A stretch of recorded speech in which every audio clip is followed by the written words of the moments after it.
you'll see a cursed board game, a hairy Tarzan bootleg, a young Kirsten Dunst, and a 19th century expeditionist who should really review the gun laws. Hi, Popcorn Recap here. In today's video, we are going to reminisce our childhoods as we review the events of the 1995 fantasy adventure film called Jumanji. Not all Gen Zs would agree that this film has significantly impacted their young lives, but almost all millennials certainly admired the late Robin Williams, bless his soul. In 1869, two sweaty youngsters, Caleb and Benjamin, bury a wooden chest in the middle of a forest. Benjamin trips and falls down in the shallow hole that they just dug, activating the scary tribal drum beats that mysteriously emanate from the chest. Benjamin hysterically screams, saying that it is after them. Benjamin persuades Caleb to just run and leave the chest there, but the older boy declines and tells him that they need to finish burying it. The two agree that no one should ever find the chest or something bad will happen to them.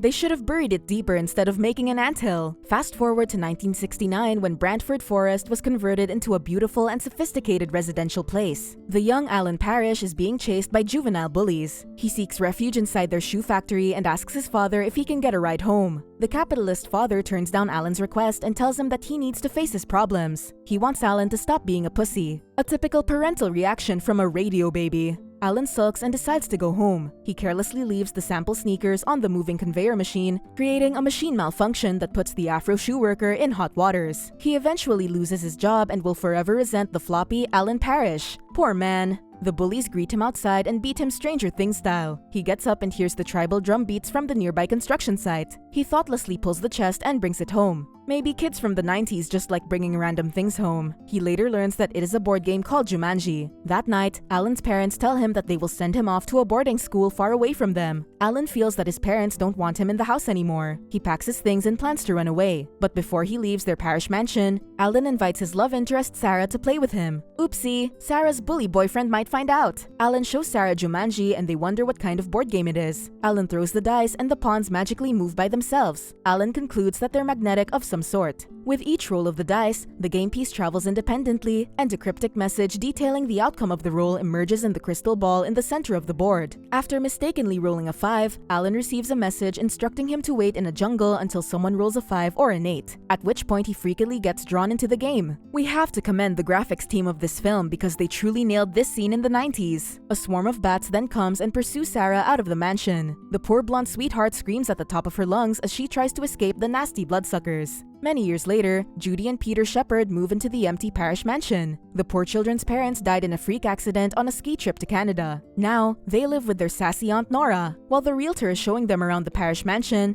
the young Kirsten Dunst dramatically narrates how miserable their life is after their parents' passing. Wow, this girl is really something. The flimsy Peter hears the tribal drum beats and calls his sister to see where the sounds are coming from. They go up to the attic and discover Jumanji. The two siblings smile with delight as they start playing the board game. Their first roll attracts hordes of ugly monkeys, fresh from MIB. The two kids are dumbfounded by the recent events and play some more. The smarty pants Judy reads the instructions and understands that they need to finish the game in order to truly end it. The succeeding rolls are even more dangerous as Jumanji releases a swarm of giant mosquitoes that cause some sort of epileptic seizures. They successfully fight off the scary mosquitoes, but this only makes the rabid insects go out and look for other prey in town. Peter then rolls a 5, releasing a lion and an adult Alan. Judy and Peter are terrified of the lion, as well as the hairy Tarzan that came with it. Alan manages to lure the lion inside a room and locks it in. Problem solved, but not for long. Alan frantically roams around the house searching for his parents. He realizes that he has been trapped inside Jumanji for an agonizing 26 years. He doesn't waste a second and uses the toilet. His crusty ass badly needs the divine sprinkle of a bidet. As Alan walks out, he encounters the Afro shoe worker, who is now a police officer. The hairy Alan recognizes him and doesn't even feel any remorse for the sneaker incident in the past. While Judy is explaining that Alan is their long-lost uncle from the Vietnam War, the ugly monkeys steal the policeman's car. Later on, they see people being bitten by the giant mosquitoes. Judy, Peter, and Alan escape the dreadful mosquitoes by carnapping the realtor's vehicle. Luckily, they survive the jungle man's driving skills. They visit the now-defunct shoe factory and find that Alan's dad left the firm to look for him after he ran away. Alan's dad spent all his fortunes looking for his son and eventually lost everything, including the shoe factory. Realizing they need Sarah to complete the game, the three look for Sarah, who is troubled by both Jumanji and Alan's absence, and urge her to join them. The frantic Sarah wants to get out already, but Alan pulls her back into the game. Sarah would need more sessions with her therapist to fully move on with her PTSD. Sarah's initial move summons fast-growing carnivorous plants, while Alan's next summons a big game hunter named Van Pelt, whom Alan originally encountered in the game's inner world. Alan duels with the violent British hunter Metal Slug style. Van Pelt chases Alan out the streets where encounters the shoe worker turned policeman. The 1900 expedition man shoots at the policeman's already wrecked car. After all the Van Pelt fiasco, Alan returns home with cold feet for the game. He argues with Sarah and tells them that it's very dangerous to deal with Van Pelt. But what the hell, they still decide to play. The following roll causes a stampede of various creatures, wrecking the whole Parrish mansion. They all run outside to escape the chance of becoming a splattered dead body. The vicious Van Pelt buys a new gun and hunts down Alan. Anyone can buy guns so easily in this country. Even guys in weird costumes can get machine guns for Christ's sake. The police arrest Alan for being weird and suspicious. Peter cheats the game and becomes a monkey as his punishment. Back in town, the rush wreaks havoc and Van Pelt snatches the game. Van Pelt is pursued by Peter, Sarah, and Judy to a department shop, where they plant booby traps to overpower him and return the game. The Zenki Peter bites Van Pelt's leg, finally getting Jumanji back. Alan is released after disclosing his identity to the policeman, but Alan is still as playful as before. He handcuffed the poor ex-shoe worker in his car. The two are pursued by a group of monkey hooligans. The town is so messed up, it is as if they are in dystopian wreckage. Peter cries because he now looks like Chewbacca. The mansion is now fully overtaken by forest creatures when they return. All they need are tickets and a working permit to establish a zoo. Aunt Nora meets the policeman by chance and asks if she can get a ride back home to the Parrish mansion. The police officer recognizes the address and agrees to take her there, but a giant vine crushes his car. The poor policeman screams out of frustration. They manage to arrive at the mansion unscathed from all the weird jungle misadventures happening across town. The Unstoppable Four continue playing the game, and a storm started pouring inside the mansion. The rain is so heavy it completely flooded the whole place. Floods aren't interesting without scary reptiles on loose. A big and hungry crocodile swims and chases them. They unleash disasters after disasters. Aunt Nora and the policeman open the mansion door and are washed away by the rain flood. They see the crocodile swim in the waters, and luckily they weren't eaten by it. After the flood has dissipated, the next tragedy is quicksand. After moments of awkward grunting, the floor solidifies, leaving Alan and Sarah stuck. Aunt Nora arrives and sees the catastrophic mess her niece and nephew made. She faints as she sees Chewbacca/Zenki holding an axe. Judy gets poisoned by a weird-toothed plant while Peter battles with giant spiders. Van Pelt arrives and holds them all at gunpoint. Little did he know that Alan has already rolled the winning dice. Van Pelt shoots Alan and Sarah, but his bullet suspends like he's in Matrix. Alan shouts Jumanji, and everything that occurred as a result of the game is reversed. Alan and Sarah arrive in 1969, just in time for Alan to reconcile with his dad, who informs him that he is not required to attend boarding school. See, kids? Parents only want the best for us, so stop whining and just be good. Alan also accepts responsibility for the conveyor belt's damage. Gosh, finally! Alan and Sarah toss Jumanji into a river after finding they had memories of the game, then kiss. Alan and Sarah are married and expecting their first child in a different version of the present. Alan's parents are still living, and he is now operating the family company well. Alan and Sarah first met Judy, Peter, and their parents Jim and Martha during a Christmas party. Alan gives Jim a job and persuades them to forego their scheduled ski vacation in Canada, saving their lives from an abominable freak accident. The film ends with two young girls wandering on a beach and hearing the dreaded tribal drum beats. Jumanji is seen partly submerged on the sand, and you already know what comes next.